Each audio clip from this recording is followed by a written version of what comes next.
कोटलेखन कोटवाचन। यदि रांची को दिल्ली कहा जाता है, दिल्ली को मुंबई कहा जाता है, मुंबई को देहरादून कहा जाता है, देहरादून को नागपुर कहा जाता है एवं नागपुर को मेरठ कहा जाता है, तो गेटवे ऑफ इंडिया कहाँ है?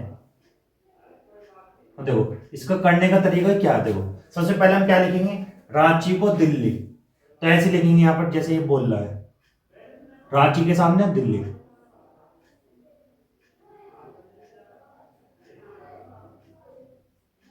दिल्ली लिख दिया हमने।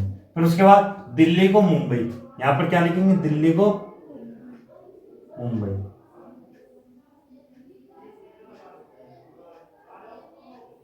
दिल्ली को मुंबई, मुंबई को देहरादून,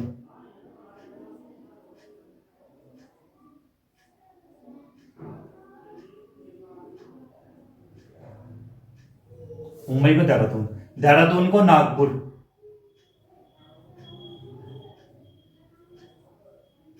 देहरादून को नागपुर,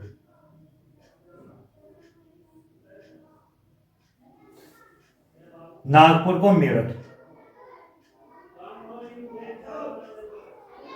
नागपुर को मेरठ। अब क्या पूछा हमारे से, गेटवे ऑफ इंडिया कहाँ है? अब पहले तो ये पता चाहिए कि गेटवे ऑफ इंडिया है कहाँ। जो इंडिया गेट की बात होती है वो दिल्ली में है, लेकिन गेटवे ऑफ इंडिया कहाँ पर है?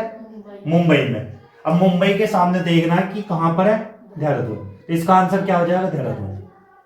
इस साइड से देखेंगे इसमें, तो क्या आंसर है हमारा, बी, देहरादून। उसने पूछा ना हमारे से गेटवे ऑफ इंडिया है कहाँ, है तो मुंबई में, लेकिन उसने मुंबई को बोलते हैं देहरादून, तो देहरादून पे आंसर। यदि आसमान को काला कहा जाए, काले को जल कहा जाए, जल को हरा कहा जाए, हरे को बादल कहा जाए, बादल को नीला कहा जाए, नीले को जमीन कहा जाए और जमीन को लाल कहा जाए, तो मछलियां कहाँ रहेंगी? सबसे पहले हम क्या लिखेंगे, आसमान को काला। देखो सबसे पहले ऐसे लिखेंगे जैसे पहले लिखा था हमने, आसमान को काला, ऐसे फिर काले को जल, जल को हरा,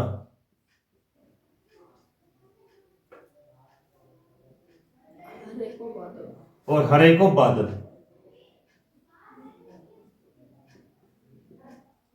और बादल को नीला,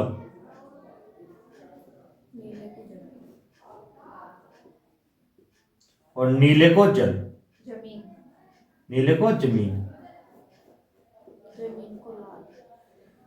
जमीन को लाल, लाल, और जमीन को लाल। वैसे तो नहीं है। देखो आसमान को काला कहा जाए, काले को जल, जल को हरा, हरे को बादल, बादल को नीले और नीले को जमीन और जमीन को लाल। अब ये बताओ मछलियां कहाँ रहती हैं, जल में रहती हैं। अब जल कहाँ पर, इस साइड में, ये रहा जल, तो जल को क्या लिखेंगे हम, हरा, तो आंसर भी हरा ही देंगे हम यहाँ पे।